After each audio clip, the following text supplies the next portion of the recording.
अदाकार शहरयार मुनव्वर और अदाकारा माहीन सिद्दीकी के दरमियान मुआशके और दोनों की जल्द शादी की अफवाहों के बाद हाल ही में जब दोनों ने इंस्टाग्राम स्टोरीज में एक दूसरे के साथ पार्टी बनाने की तस्वीर शेयर की तो सारिफीन ने इस पर दिलचस्प तबसरे किए हैं। शहरयार मुनव्वर ने हाल ही में अपनी सालगिरह के मौका पर माहीन सिद्दीकी की जानिब से मुबारकबाद दिए जाने की तस्वीर को इंस्टाग्राम स्टोरी में शेयर करते हुए अदाकारा को जान करार दिया।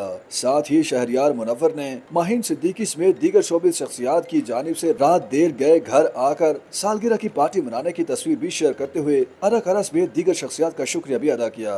दोनों की जानिब से सालगिरह पार्टी मनाने और एक दूसरे के लिए जान जैसे अल्फाज इस्तेमाल करने पर सोशल मीडिया पर उनकी तस्वीर वायरल हो गयी और सोशल मीडिया पेजेस ने दावा किया कि दोनों ने पहली बार ऑफिशियली एक दूसरे के साथ इंस्टाग्राम पर तस्वीर और अल्फाज का तबादला किया है। दोनों की जानिब से इंस्टाग्राम पर एक दूसरे के साथ तस्वीर शेयर किए जाने की पोस्ट वायरल हुई तो सारिफीन ने उनकी तस्वीर और ताल्लुक पर दिलचस्प तबसरे किए। बाज़ अफराद ने शहरयार मुनव्वर पर इल्जाम आयद किया कि वो हमेशा दूसरों की मंगेतर चुराते रहते हैं। इसी तरह कुछ अफराद ने सवालिया अंदाज में कमेंट्स किए कि माहीन सिद्दीकी की गुलकार अजान शमी खान से मंगनी नहीं होने वाली थी क्या। इसी तरह कुछ अफराद ने निशानदेही की कि माजी में इसी तरह कभी माया अली भी शहरयार मुनव्वर की सालगिरह मनाया करती थी।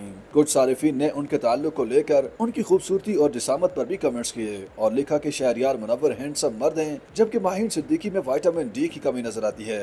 ख्याल रहे कि इस पेशरफ से कुछ हफ्ते कबल शहरयार मुनव्वर ने एक इंटरव्यू में माहीन सिद्दीकी का नाम लिए बगैर बताया था कि उनका रिश्ता हो चुका है और उनके वालिदैन भी उनके रिश्ते पर खुश हैं और वो जल्द नई जिंदगी शुरू करने वाले हैं। ताहम गुज़श्ता चंद माह से सोशल मीडिया पर अफवाहें हैं कि जल्द ही शहरयार मुनव्वर और माहीन सिद्दीकी शादी के बंधन में बंध जाएंगे। ताहम दोनों ने इस ज़मन में खुलकर बात नहीं की, लेकिन अब उन्होंने इंस्टाग्राम पर एक साथ तस्वीर शेयर करके लोगों के अंदाजों को यकीन में बदल दिया है। YouTube पर गूगली न्यूज देखने के लिए youtube.com की सर्च बार में गूगली न्यूज टीवी टाइप करें। गूगली न्यूज के पेज पर सुर्ख रंग के सब्सक्रिप्शन वाले बटन पर क्लिक करना ना भूलिए। YouTube पेज पर अपलोड होने वाली वीडियोस से बाखबर रहने के लिए बेल आइकन पर क्लिक कीजिए। आपको हर नई वीडियो के बारे में नोटिफिकेशन मौसूल हो जाएगा।